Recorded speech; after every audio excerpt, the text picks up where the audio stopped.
daghan kayong order sa lechonan, maunang kinahanglan, mas paspas. Kung sa sakit, kinahanglan ng tambal nga mas paspas pud sama nato. Rexidol Forte, mas paspas sa labad sa ulo, pamaol, hilanat o bughat. Kontra sa daghang klaseng sakit, champion ng bisdak. Rexidol Forte, mas paspas banat, supat. Faster versus paracetamol in as fast as 30 minutes. Unilab yan. Paracetamol caffeine is the generic name of Rexidol Forte. If symptoms persist, consult your doctor. Mas paspas banat sa upat. Mas paspas dili lang sa labad sa ulo. Hastasad sa pamaol, hilanat o bughat.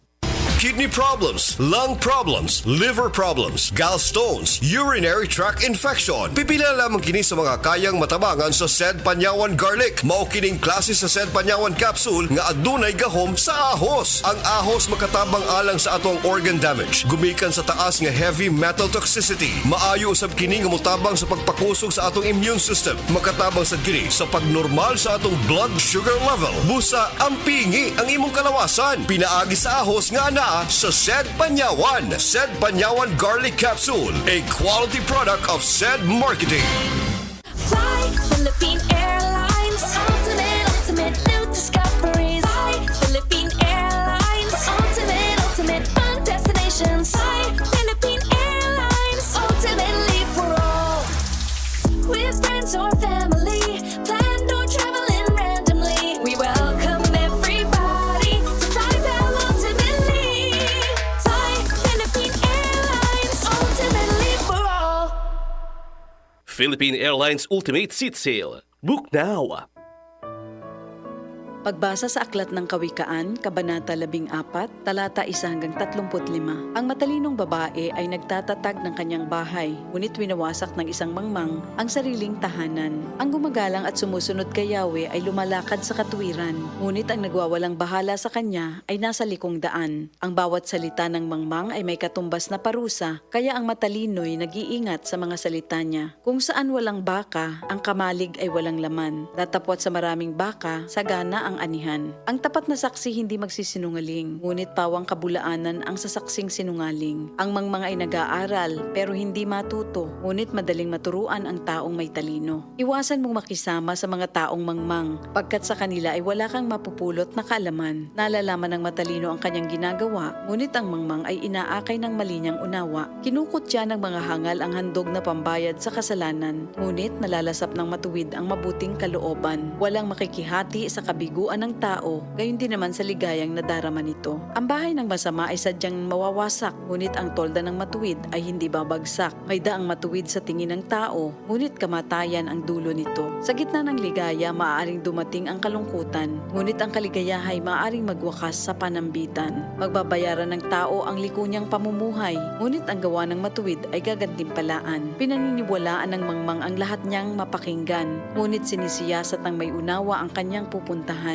Ang taong may unawa ay lumalayo sa kasamaan, ngunit ang mangmang ay napapahamak dahil sa kapabayaan. Ang taong mainit ang ulo ay nakagagawa ng di marapat, ngunit ang mahinahon ay lagi nang nag-iingat. Ang taong hangal ay nag-aani ng kamangmangan, ngunit ang matalino ay nagkakamit ng karunungan. Ang makasalanan ay gumagalang sa mabuting tao at makikiusap na siya'y tulungan nito. Ang taong mahirap kadalas ay tinatalikuran, ngunit ang mayaman ay maraming kaibigan. Ang humahamak sa kapwa ay gumagawa ng masama, ngunit ang matulungin, ligaya ang tinatamasa. Ang gumagawa ng masama ay mapapahamak, ngunit ang nag-iisip ng mabuti, pagkakatiwalaan at igagalang. Ang bawat pagsisikap ay may pakinabang, ngunit ang puro salita, ang bunga ay kahirapan. Ang putong ng matalino ay kanyang karunungan, ang kwintas ng mangmang ay ang kanyang kahangalan. Ang tapat na saksi ay nagliligtas ng buhay, ngunit ang salita ng sinungaling ay pawang kataksilan. Ang paggalang at pagsunod kay Yahweh dulot ay kapayapaan, may hatid na katatagan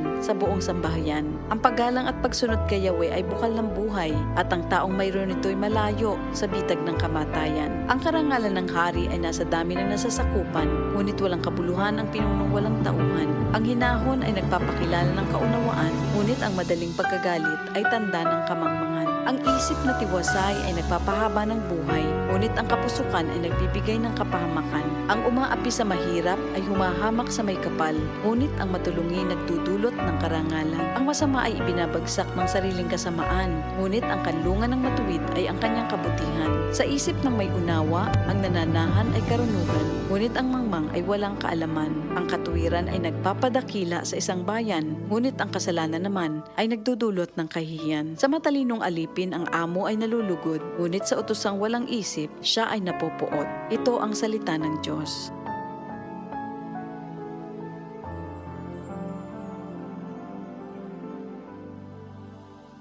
Excellent health, excellent life. EXL Makabuhay Plus. Rosalie Alparo, 55 years old, Coronadal City, Marbel. Lapit duha ka tuig ang ginabatsyag ko. Wala ko gana magkaon. Hindi ako makatulog. Sakit ang akon nga likod. Sige ko higda. Magbangon ako, nagalipong ako. Ining akon nga kamot, bukog panit init, mahikapan ko na ang akon nga tinai tungod sa kanipis. Sa tunga time, nagapamilin-bilin na ako sa akon mga anak. Gitake ko EXL Makabuhay. 3 times a day, 2 capsules. Tubong o himsog na nga akong lawas, makaobra na ako, makapanilig na ako, makapanglaban na ako. Makabuhay!